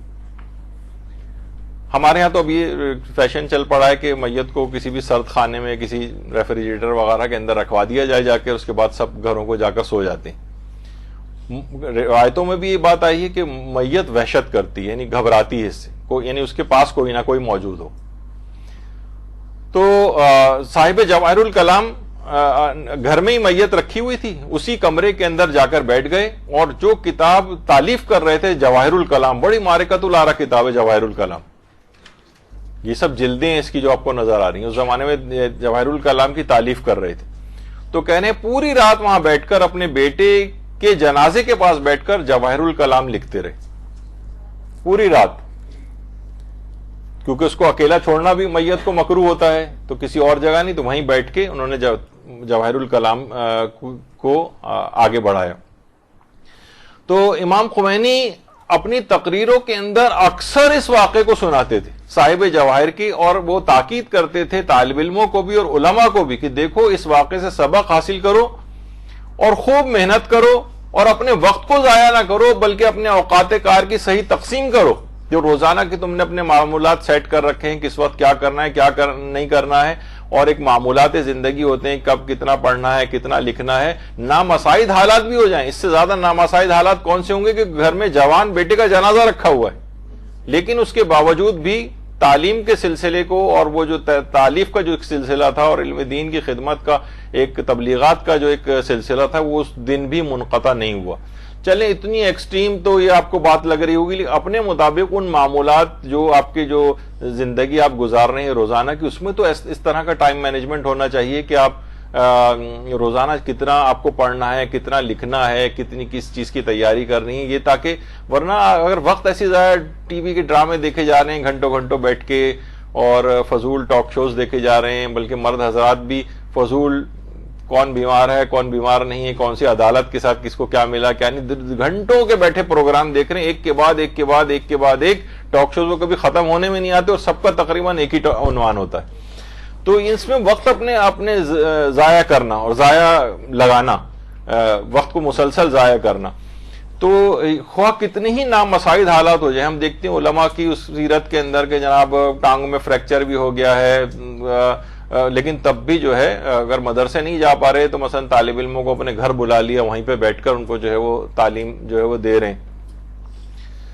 مجھے اب یاد آتا ہے اپنا ابتدائی دور بھی کہ جس زمانے میں کراچی میں شدید ہنگامے ہوتے تھے اور کرفیو لگا کرتے تھے، تو ہم کرفیو کے ٹائمنگز میں جس وقت کرفیو کھلتا تھا، مشکل سے 2 گھنٹے 3 گھنٹے کا کوئی ٹائم ہوتا تھا جس میں کرفیو کھلتا تھا، تو اس میں سولجر بازار میں ہمارا مولانا صادق حسن قبلہ جو ہمارے استاد تھے، ان کی کلاس باقاعدہ ہوتی تھی۔ ان کرفیو ٹائمنگز میں بس میں بیٹھ کے بمشکل وہاں پہنچتے تھے اور اس کے بعد کر کے وہاں سے فوراً نکلنا ہوتا تھا کیونکہ کرفیو بند ہونے کا وقت ہو رہا ہوتا تھا۔ آج بھی مجھے وہ زمانہ یعنی یاد آتا ہے تو ایک سنہری دنوں کے طور پر یعنی اس میں جو ایک لذت محسوس ہوتی ہے۔ تو یعنی وہ نامساعد حالات ہیں، ہنگامے ہو رہے ہیں، گولیاں چل رہی ہیں، کرفیو لگا ہوا ہے، کرفیو کھل رہا ہے، اس میں جو پڑھائی اب ہر چیز جو ہے سہولیات میسر ہو گئی ہیں، پہلے کی نسبت امن بھی قائم ہو گیا، لیکن تب بھی مثلا اگر کوئی پڑھ کے نہیں دے رہا ہے تو پھر تو اس پہ افسوس ہی کیا جائے گا نا۔ یعنی بہرحال اپنے وقت کو اسی طور پر انسان کو لگانا چاہیے کہ ٹائم کو کیسے مینج کریں، چاہے ایسے حالات ہی کیوں نہ ہو جائیں۔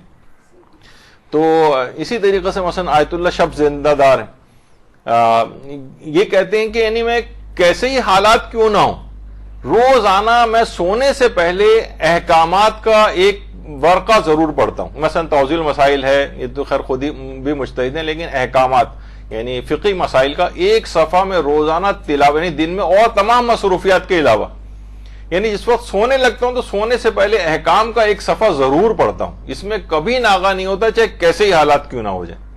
تو پھر دیکھیے پھر انسان کا یہی ہے کہ جب ٹائم کو ایسے مینیج کرے گا، اپنے زندگی کے اس کو ایسا مینیج کیا جائے گا، اوقات کار کی تقسیم اس وہ بابرکت بنائی جائے گی، تو پھر اس میں ایک نورانیت پیدا ہوگی۔ کہا جاتا ہے نا کہ دو چیزوں کا طالب علم کے لیے ضیاع جو ہے سب سے زیادہ ہے. ایک ہے وقت کا ضیاع. لمبی لمبی آرزوئیں جو ہے نا یہ وقت کا ضیاع کرواتی. بہت ابھی یہ اور وہ روزانہ کے پروگرامز اور یہ کپڑے لینے ہیں تو بازار جانا ہے تو سلنے دینا ہے تو درزیوں کے چکر, یہ جو ہے یہ آپ کے وقت کو کل کرتے ہیں. اور دوسرا ہے دل کا ضیاع. آخرت پر دنیا کو مقدم کرنا یہ کہا جاتا ہے دل کا ضیاع ہے. یعنی ہر وقت بس دنیاوی خواہشات یہ بس اس میں انسان لگا رہے. تو علماء ایک چیز اور بھی فرماتے ہیں کہ دیکھیے علم جو ایک نور ہے نا, تو یہ نورانیت یہ دائمی ہونی چاہیے. تو کوشش کریں ساری زندگی طالب علم رہیں, کبھی یہ سلسلہ منقطع نہ ہو, آپ کبھی فارغ التحصیل نہ ہو.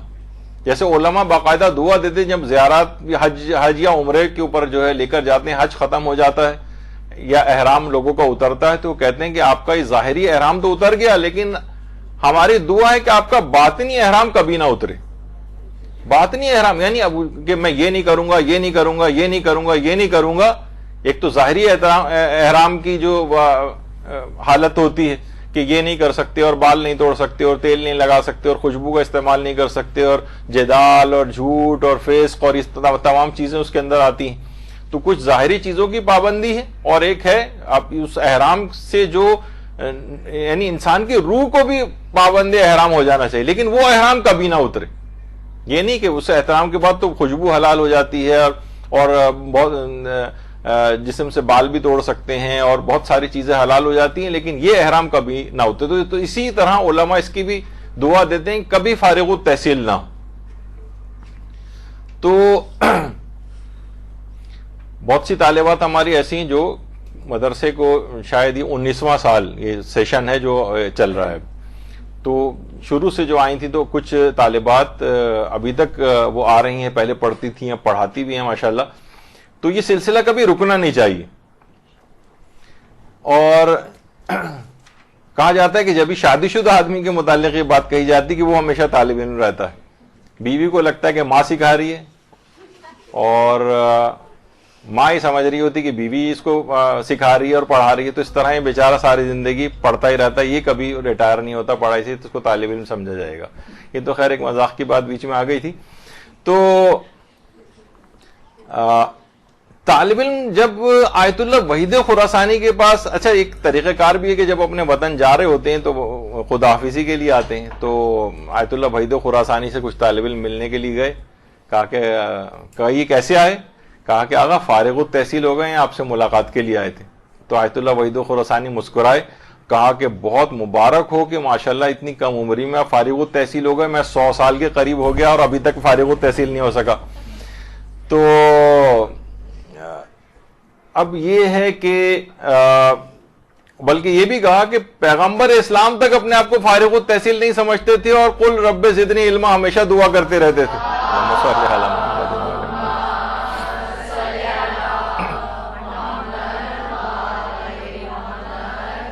یہاں خواتین ہیں کہ بس ادھر رشتہ طے ہوا اور فارغ التحصیل ہو گئیں مدرسے سے, یہاں شادی ہوئی اور فارغ التحصیل ہو گئیں, اور اسکول اور کالج یا یونیورسٹی میں کسی جگہ ایڈمیشن ہو گیا تو بس مدرسے کو خیر آباد کہہ دیا, اور کسی کے یہاں اولاد پیدا ہو گئی تو بس اب ساری زندگی کے لیے تعلیم کا سلسلہ رک گیا. یہ نہیں ہونا چاہیے. علم چاہے مدرسہ ہو سکتا ہے کسی وجہ سے آپ منقطع بھی ہو جائے سلسلہ, شادیاں ہو کے چلی جاتی ہیں, کسی شہر میں حالات ایسے نہیں ہوتے یا مدرسے آنا بعض اوقات ممکن نہیں ہوتا, تو لیکن تعلیم دین کا یا تحصیل علم کا سلسلہ کبھی نہیں رکنا چاہیے. گھر میں کتاب پڑھنے سے آپ کبھی نہیں رکنے. اب تو ہر چیز سمجھے مدرسہ اب گھر گھر پہنچ گئے, یعنی یہی مدرسہ نہیں, مدرسے سے مراد علماء کی تعلیمات سب کچھ انٹرنیٹ پہ ہر چیز موجود ہے, ہر وقت آپ کے ہاتھ میں موبائل فونز ہیں, اس کے اندر ساری چیزیں ہر وقت موجود ہوتی ہیں. اب تو کوئی عذر ہی باقی نہیں بچا ہے کہ آپ کہیں کہ بھائی میرے پاس وقت نہیں ہے یا میرے پاس کہیں جانے آنے کا وقت نہیں ہے, گھر سے اجازت نہیں. ہر چیز گھر پہ ہی مدرسہ آ گیا. سارے مدرسین آپ کی خدمت میں ہر وقت موبائل کے اندر موجود ہوتے ہیں کہ کب آپ کو تقریر سنائیں اپنی. تو خیر یہ تمام چیزیں ایسی ہیں کہ یہ ضرور اس کی طرف دھیان دینا چاہیے. کتنے بوڑھے بوڑھے بزرگ آج بھی جب اوقات ہوتے ہیں درس وغیرہ درس دینے جا رہے ہیں تو وہ کمرے جھکی ہوئی ہیں, لاٹھی ٹیکتے ہوئے جا رہے ہیں. ان کی اہمیت کا ایک احساس ہے. کتنے علماء آیت اللہ حسن زادہ عاملی بوڑھے ہو رہے ہیں لیکن پڑھنے کا سلسلہ، پڑھانے کا سلسلہ یہ جو ہے وہ رکنے نہیں پاتا. تو کوشش کریں ایک تو علم کے ساتھ، دیکھیں ہم کیونکہ بات کر رہے ہیں کہ علم میں نورانیت کیسے پیدا کریں، تو ہمیشہ علم کے ساتھ جب عمل ساتھ میں لگتا ہے نا تب نورانیت پیدا ہوتی. جس طرح دیکھیے وضو کرنے کا مقصد ہے طہارت کو حاصل کرنا. آپ وضو کیوں کرتی ہیں؟ تاکہ پاک و پاکیزہ ہو جائے، طہارت حاصل ہو جائے. اسی طرح علم کا مقصد ہے عمل کریں. علم کا اس کے علاوہ کوئی اور کام ہی نہیں ہے، ورنہ کیا یعنی صرف ایک آ گیا چند الفاظ آپ کو ازبر ہو گئے لیکن عمل اگر کچھ نہیں ہے تو وہ علم بے فائدہ ہے، بلکہ شاید عذاب بن جائے وہ علم. تو کوشش یہ کریں کہ اس علم کے اوپر زیادہ سے زیادہ عمل کریں. عبداللہ ابن عباس فرماتے ہیں جو پیغمبر کے صحابی تھے کہ بعض مخلص اصحاب ایسے ہوتے تھے کہ وہ پیغمبر کے پاس آتے تھے اور 10 آیتوں کی صرف تعلیم حاصل کر کے جاتے تھے بس، اور کہتے تھے جب تک ہم ان 10 آیتوں کو اچھی طرح سمجھ کے ان پر عمل نہیں کریں گے تب تک اگلے اسباق کو لے کر نہیں جائیں گے یہاں سے. یعنی جب تک ان کے معنی جان کر ان آیات کے اوپر عمل نہیں کر لیتے تھے تب تک اگلا سبق لینے نہیں آتے تھے. کہ کیا فائدہ جب تک اگر ان آیات کے اوپر اگر عمل ہی نہ ہوا. جیسے میں نے ایک دفعہ ایک مومن کا واقعہ سنایا تھا، واقعتاً بڑی اچھی چیز ہے. وہ روزانہ تلاوت قرآن ایک صفحہ کرتے تھے اور پھر دیکھتے تھے صفحے کے اندر عمل کرنے کے لیے میرے اللہ کی طرف سے کیا پیغام ہے میرے لیے. اس پیغام کو نوٹ کر کے اپنے کاغذ کے اوپر لکھتے تھے، پورے کئی دن تک اس پر عمل کرتے تھے. اس کے بعد اگلے صفحے کے اوپر جاتے تھے. عمل کے اعتبار تلاوت جو کرتے ہوں گے وہ الگ ہے، لیکن عمل کے اعتبار سے روزانہ جو تلاوت ہو اس کے اندر آپ دیکھیں گے کون سی چیزیں میرے عمل کی ہیں اس میں.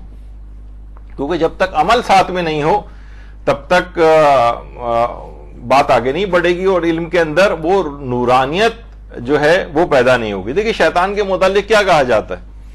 شیطان کے سے بڑا عالم کون ہوگا؟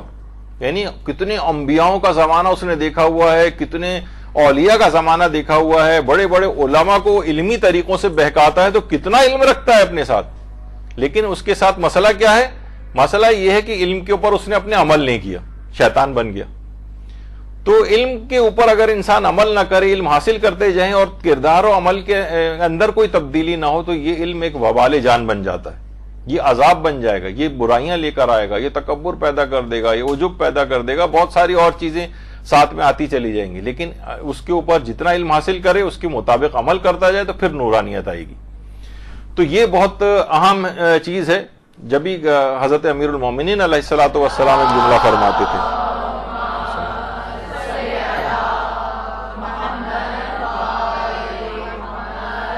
وہ فرماتے تھے علم جو ہے وہ عمل کو آواز دیتا ہے.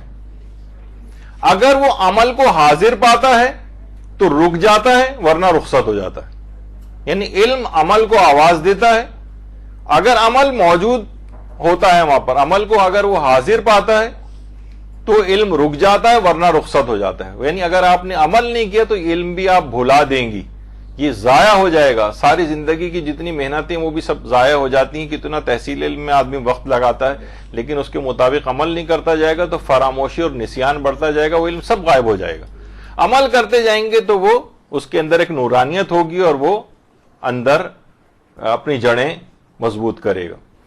اور علم میں ایک اور بات بھی یہ ہے کہ عیش پرستی سے انسان اپنے آپ کو، جتنے عیش و عشرت، تن آسانی، سہولیات، اس کی تلاش میں رہے گا. یعنی حقیقتاً ہم دیکھتے ہیں کبھی جیسے زیارات یا حج وغیرہ کا سلسلہ بھی ہوتا ہے تو میں اکثر جو ہمارے گروپ کے جو عالم دین ہوتے ہیں ان سے میں ذکر کرتا ہوں کہ جو پہلے جو حج ہوا کرتے تھے جس میں ہم جاتے، جس میں سہولیات بہت کم ہوتی تھیں، جس میں بہت دور دور رہائش گاہیں ہوتی تھیں، ایک ایک کمرے کے اندر 15 20 آدمی رہتے تھے، وہ ہمیں روحانی اعتبار سے ان حجوں کے اندر زیادہ اب تک یاد آتے ہیں کہ ان کے اندر روحانیت زیادہ تھی. اب بڑے بڑے 5 سٹار اور 7 سٹار ہوٹلز کے اندر ٹھہرنا اور ایئر کنڈیشن بسوں کے اندر سفر، اس میں بسوں میں چھتوں پہ بیٹھ کے جا رہے ہیں، لٹک کے جا رہے ہیں، اور کس طرح سے وہ اس کے اندر تو علم جو کے ساتھ بھی یہ مسئلہ ہے کہ عیش کوشی، یہ تو ایک ایسی سمبولک ایک آپ کے سامنے ایک تصویر جو جس کو کہا جاتا ہے کہ حکونا مٹاٹا لائف سٹائل جو کہلاتا ہے. یعنی ہر بس عیش و آرام کے اندر بس اسی کے اندر ہی کچھ برگردانی آپ نے کر لی، موبائل فون میں سے لیٹے لیٹے کوئی کلپ سن لیا بس خالی. یعنی اس کے اندر کوئی محنت نہیں کرنی پڑ رہی آپ کو, کوئی جاں فشانی نہیں کرنی پڑ رہی, تو اس کے اندر بھی برکت اور نورانیت ختم ہو جاتی. کچھ محنت کرنی پڑے گی, کچھ جان لگانی پڑے گی, نامساعد حالات برداشت کرنے پڑیں گے. یہاں ہر وقت اگر انسان اس کوشش میں رہے کہ بس مجھے ایئر کنڈیشنڈ اور جناب بہترین جو ہے وہ ایٹماسفیئر اس کا چاہیے پڑھنے کے لیے, تو اس میں کوئی خاص ایسی پڑھائی نہیں ہوتی جب تک کہ مشقت میں انسان نہ پڑھے.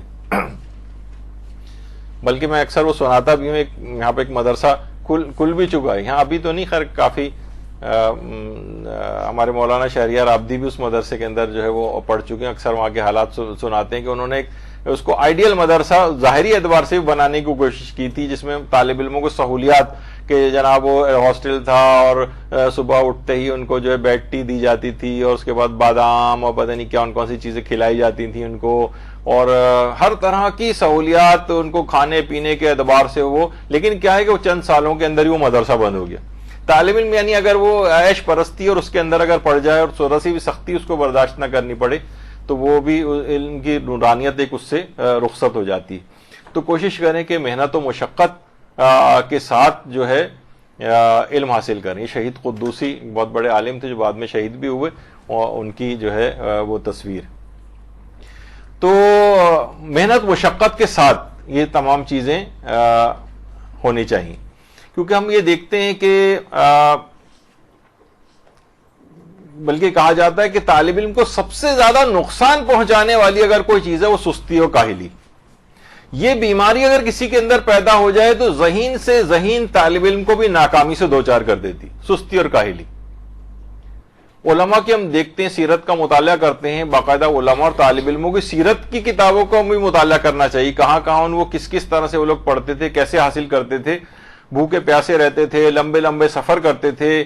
طالب علموں کے متعلق کہا جاتا ہے کہ قبرستانوں میں سوتے تھے. ایک عالم دین نے نجف میں کچھ عرصے پہلے ایک مدرسہ بھی بنایا, تو خود جب وہ بنا رہے تھے وہاں, تو وہ کہتے تھے کہ وہاں حالات ایسے نہیں, عراق میں ظاہر ہے, تو کچھ طالب علم ایسے تھے جو مختلف مقبروں میں جا کر قبرستانوں میں سوتے تھے, کوئی جگہ ہی نہیں. اور تو یہ کیا ہے کہ یہ مشقت کے ساتھ جو ہے نا علم دین کو حاصل کرنا, رات بھر جاگنا.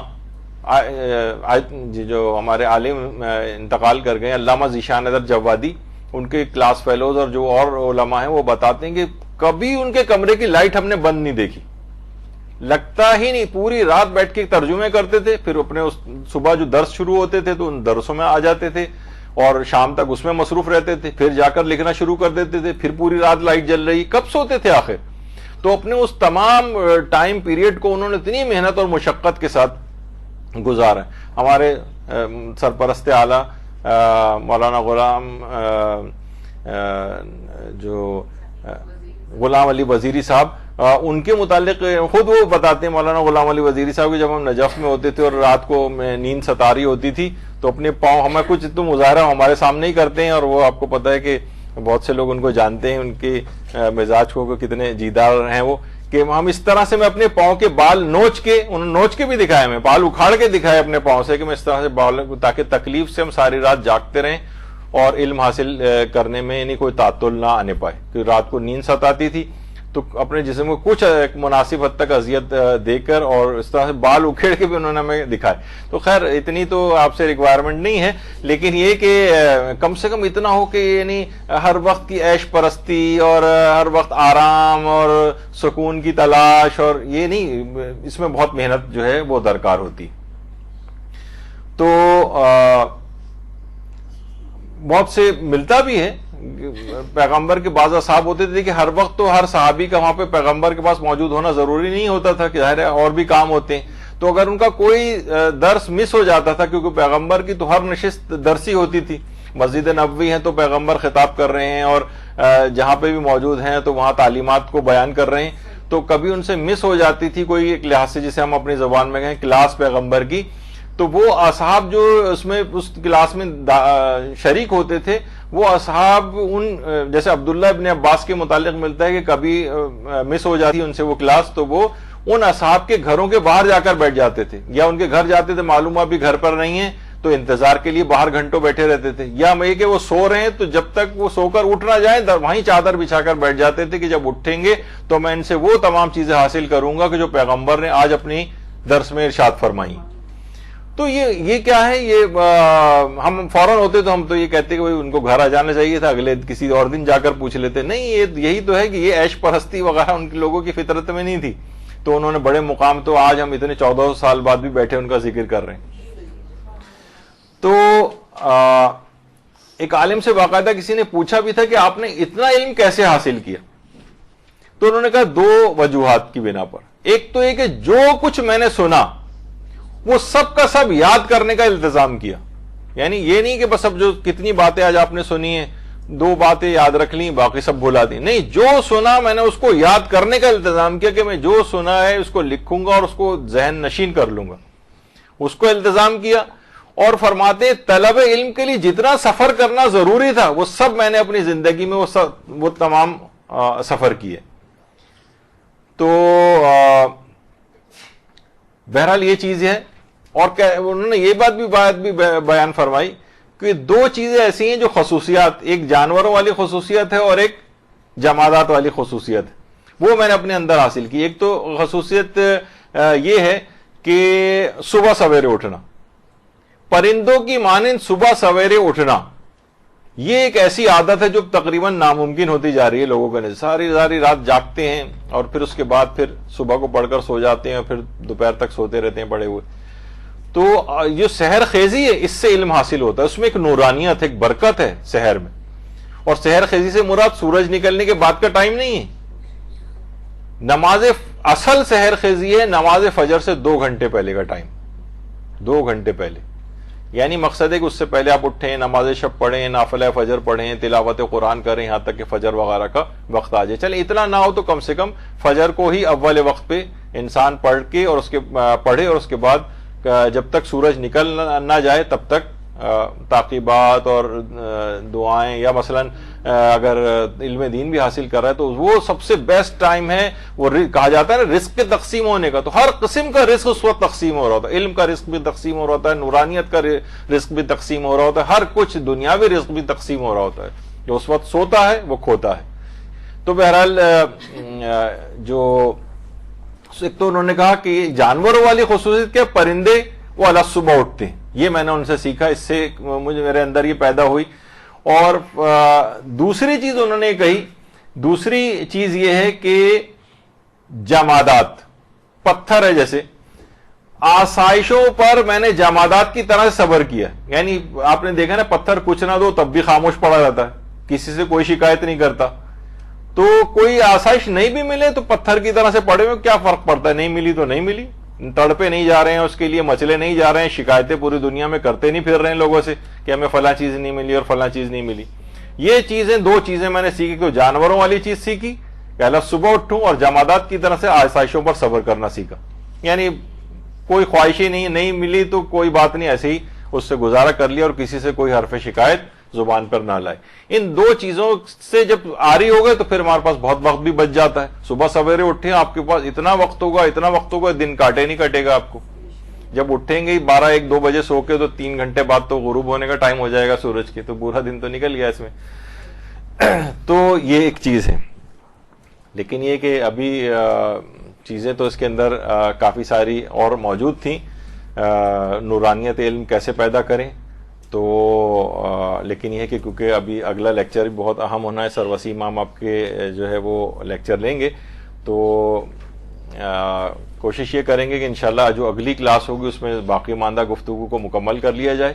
اور پھر ان تمام چیز آپ نے دیکھا کہ اس سے پہلے جو تلاوت قرآن کے حوالے سے جو خاص سورہ میں نے بتائے ہیں ان کی پابندی کے ساتھ ان پر اگر آپ عمل کرنا شروع کریں تو آپ خود دیکھیں گے کتنی تیز رفتاری کے ساتھ اس سفر کو واقعتاً نورانیت میں تبدیل آپ کر سکیں گے. کیونکہ دیکھیے بہرحال یہ ہوتا ہے کہ انسان علم تو حاصل کرتا جاتا ہے لیکن اس کے وہ ثمرات اس کو نہیں مل پاتے ہیں کہ جو کہ اس علم کے نتیجے میں اس کو حاصل ہونے چاہیے. تو نورانیت علم پیدا کرنا ایک بہت ضروری چیز ہے. اگر علم کے ساتھ نورانیت نہیں ہے تو یہ ایک, میں نے اس سے پہلے جو جملہ استعمال کیا کہ وبال جان بن جائے گا, یہ ایک عذاب بن جائے گا, یہ اپنے ساتھ برائیاں اور خامیاں لے کر آئے گا. اس سے کہیں بہتر وہ شاید جہالت ہوتی کہ اس کے کچھ بچت کا امکان ہوتا, لیکن اس میں تو علم حاصل کرنے کے بعد آپ نے بے عملوں والا کام کر کے ان سے بھی بدتر ہو گئے, جاہلوں سے بھی. تو اس وجہ سے اس نورانیت کو حاصل کرنا بہت ضروری ہے. اس کے کچھ اعمال اور ہیں جو انشاءاللہ اگلی نشست میں ہم بیان کریں گے. وصلی اللہ علی محمد وآلہ الطیبین الطاہرین.